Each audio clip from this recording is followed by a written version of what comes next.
Hey guys, welcome back to my channel. Today is Wacky Wednesday, and on Wacky Wednesday we tell wacky stories and you decide if they're true stories or if I just made it up or I read it somewhere.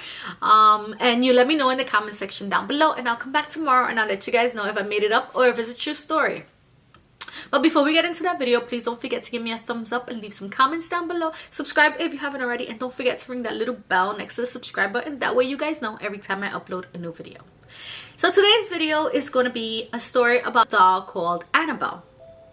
Annabelle is not the same story as the movie. Annabelle is quite different. The story begins in 1970 when a student nurse called Donna received a very special gift from her mom. It was a doll. The doll was one of those normal Raggedy Ann dolls that everyone had in those times.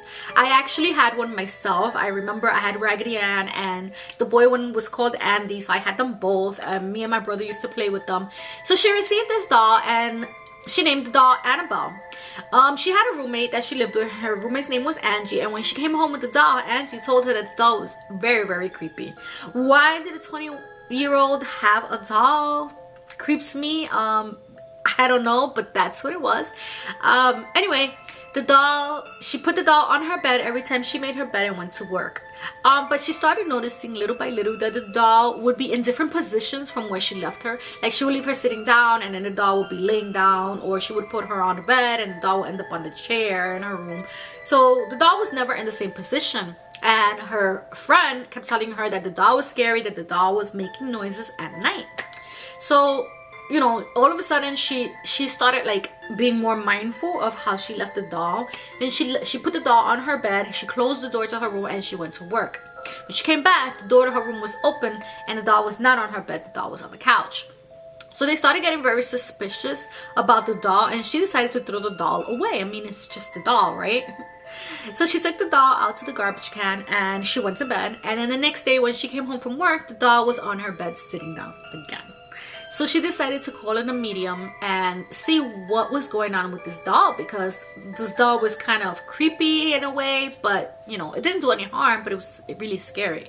So they called the medium, and the medium told them that there was a little girl called Annabelle who died in the field behind their house. And so the soul of the spirit of the little girl that got murdered was living inside the doll, and that she just wanted to live in the doll because she couldn't find any other place to live. So these two girls decided that they were going to keep the doll and let the little girl live in the doll because it was just a little girl, which to me sounds absurd, but that's what they decided. So every time they would come home, the doll was in a different place, and then one night their friend Lou came over and he spent the night with them, and the doll attacked him. I don't know how a doll that size can attack a person, but supposedly she attacked him, and he was mocking her and he was telling her, "You're just a doll, you ain't shit, whatever." And that same day, while he was driving the car with his girlfriend, the brakes gave out and he ended up crashing and dying. So I wouldn't recommend you make fun of her. After that, the girls were really scared, and they called in another medium who came, and the medium told them that there was no Annabelle living in the doll.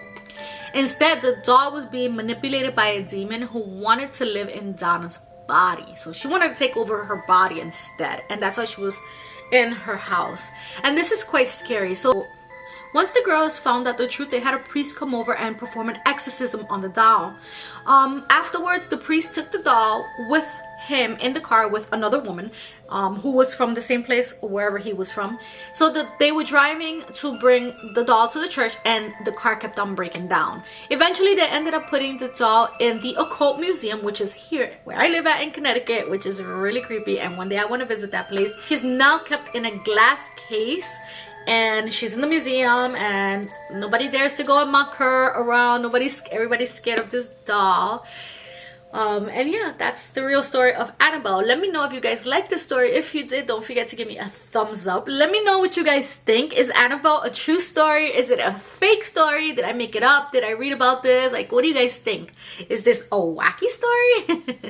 Let me know in the comment section. I love you guys. Thank you guys for watching, and I see you guys in my next video. Love you. Bye.